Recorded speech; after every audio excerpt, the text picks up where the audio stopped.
Institutional investors may control 40% of the single-family home rental market by 2030. This is according to MetLife Investment Management. Many of you have shared with me that you believe corporations are ruining the housing market. In this video, we're going to talk about whether or not that's true. Make sure you stay until the end because I have a feeling you'll be surprised by some of the things that I share. But first, I need you to hit that subscribe button. If you want to get better at real estate investing, you have to follow this channel.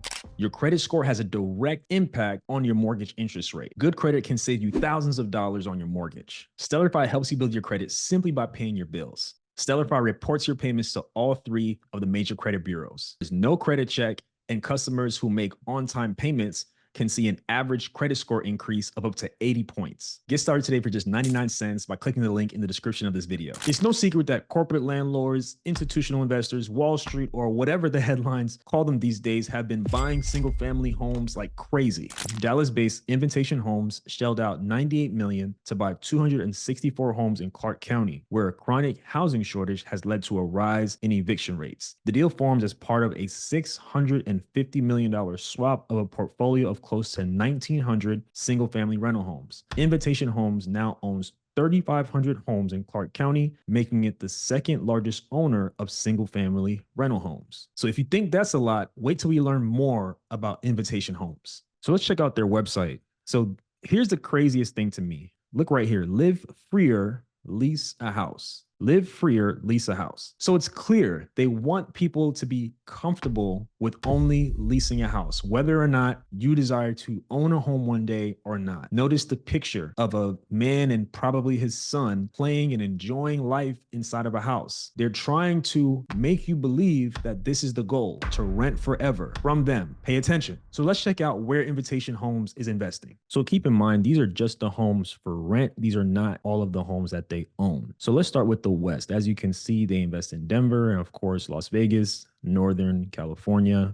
Phoenix, hundreds of homes in Phoenix. Wow. Seattle and Southern California. Let's go over to the South. Hundreds in Atlanta. Wow. In Carolinas, over 100, Dallas, over 100, Houston, over 100, then Jacksonville, in Orlando, several hundred in South Florida, Miami area, hundreds in Tampa. And let's go over to the Midwest. So Chicago and Minneapolis, not too many homes for rent. So as you can see, they have a portfolio across the entire United States. In some areas, they have several hundred homes, and in other areas, they don't even have 100. Definitely, it depends on where they are. Now, don't get me wrong. This kind of arrangement, renting a home, works for those who never want to own a home or for those who need to rent for a short period of time. So I don't want to sound like I'm saying there's not a need for landlords to rent out single-family homes. However, I do get concerned when there are a lot in a particular neighborhood or a lot in a particular area. That is when I get a little bit concerned, and make sure you stay until the end because I'm going to talk a little bit more about what the impact can look like on a local level in a particular neighborhood. Now it's time to talk about Blackstone, which I'm sure you've all heard about and seen in headlines. Private equity giant Blackstone announced Friday it was buying Tricon Residential, a Toronto-based landlord that owns 38,000 homes across the US for $3.5 billion. It's comparable to Blackstone's prior deal from 2021 for Home Partners of America, which owned more than 26,000 properties for $6 billion. The deal announced Friday launches Blackstone into one of the top institutional home buyers in the country, just behind Progress Residential and Invitation Homes. Obviously, Blackstone is ramping up like crazy. Here's what I believe is happening though. The median home price has far surpassed the median income in a lot of areas right now. People are not able to get towards that American dream and buy that home, whether it's a starter home or even a dream home. People just can't do it in many places. So these companies figure, well, you can't buy it, so you can rent it from me. And obviously it's working. So I dug a little bit deeper in that article, and here's what I realized. Tricon, the company Blackstone is acquiring, owns 7,000 units in Atlanta and other major markets, including Charlotte, North Carolina, Tampa, Florida, Dallas, Phoenix, and Houston. So the company they acquired is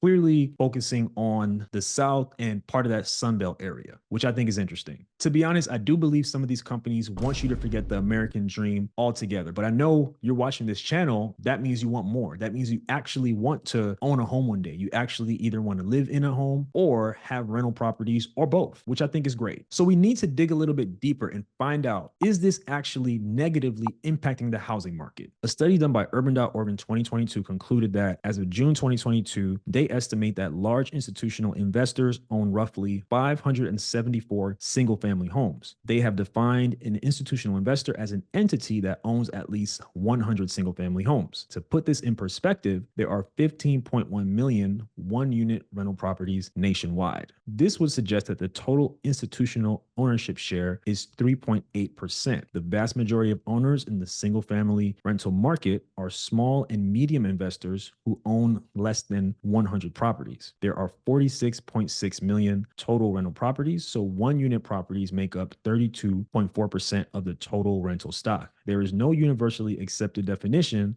of institutional ownership. So we're getting close, but I don't think we're there yet. What I want to know is the large investors, those who own 1,000 or more properties. I believe it's important for us to know what their market share is. So pay attention to the next round of data we go over. I think this is going to get us a little closer to answering our question. Single-family rental investors, mega and otherwise, make up 85% of the single-family properties held by institutional operators, 488,000 out of 574,000 properties in our sample. The 32 mega investors own almost 446,000 properties, which is 78% of the total single-family rentals. And smaller investors and local investors own about 19,000 and 22,000 apiece, 3.4 and 3.9% apiece. These latter groups are underestimated, and our results should be regarded as a sample rather than the universe of holders. The mega operators represent 3% of the 15.1 million total single-family properties available for rent nationwide. So at the time of this report, mega operators own 3% of the total single-family homes for rent. In this report, mega was defined as operators who own 1,000 or more single-family homes, and that's what we were looking for. So at the time of this report, they own 3%. So you tell me, based on the data, do you think this is having a large impact on the US housing market? Do you think it's negatively impacting the housing market? Is it robbing people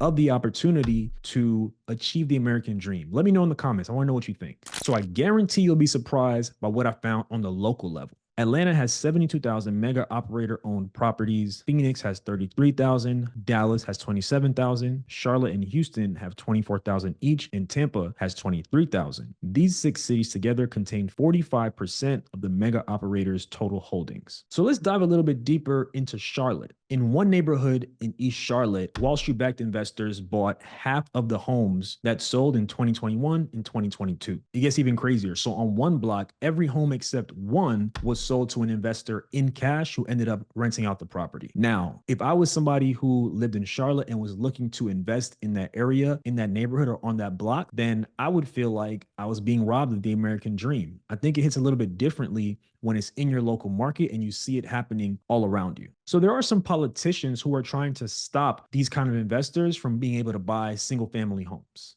Democrats in Congress have introduced a bill in both houses of Congress on Tuesday to ban hedge funds from buying and owning single-family homes in the United States. The bill would require hedge funds defined as corporations, partnerships, or real estate investment trusts that manage funds pulled from investors to sell off all of the single-family homes they own over a 10-year period, and eventually prohibit such companies from owning any single-family homes at all. During the decade-long phase-out period, the bill will impose stiff tax penalties, with the proceeds reserved for down payment assistance for individuals looking to buy homes from corporate owners. To be honest, I would be surprised if something like this passed, and I don't think it would be such a great thing if anything similar to this passed. I could see a lot of workarounds being done to avoid some of the impact of this, but again, I don't think it really has a chance of passing. I'm curious to hear your thoughts. Let me know if you think something like this will pass or if something like this should pass. What I don't think this bill is accounting for is the fact that, believe it or not, there are people who would prefer to just rent. Not everybody wants to buy a home. I know all of you want to buy a home, but not everybody aspires to buy a home. So to have them liquidating their rental properties, I don't know. I'm not sure if that's the best way to go about this. One thing that I'm not seeing enough at a national and local level is building, right? Is policies that incentivize developers to build more housing in areas, of course, where there is land to build. And in a lot of big cities throughout the country, there is land to build. It's just very, very expensive. And to me, that's the only way that we're going to get some of these prices to come down if there's more supply in the areas where there's room to build more supply. So our question for today is, are corporations ruining the American dream of home ownership? My answer is that it depends. Overall, as we saw in some of the data we looked at, these corporations own a very small percentage of single family homes that are available for rent. With that said, though, as we saw, it can be problematic when it's concentrated in a particular area and it's not spread out. I could see how it could take opportunity away from locals who want to buy those properties to live in, or who knows, maybe they want to be the investors who buy them and rent them out too. Both of those things can be true. So I definitely see both sides of it, and I don't think any of the solutions that have been brought forth are really going to help. We have an inventory issue, we have an interest rate issue. I think the attention is better served going there. I want to hear from you now. Do you think corporations are stealing the American dream? Should there be laws put in place to prevent them from buying single family homes? I'm looking forward to hearing from you, so make sure you leave a comment. So now that you know about corporations buying single family homes, I want you to learn about the latest update on the delay in interest rate cuts. Check out this video right here.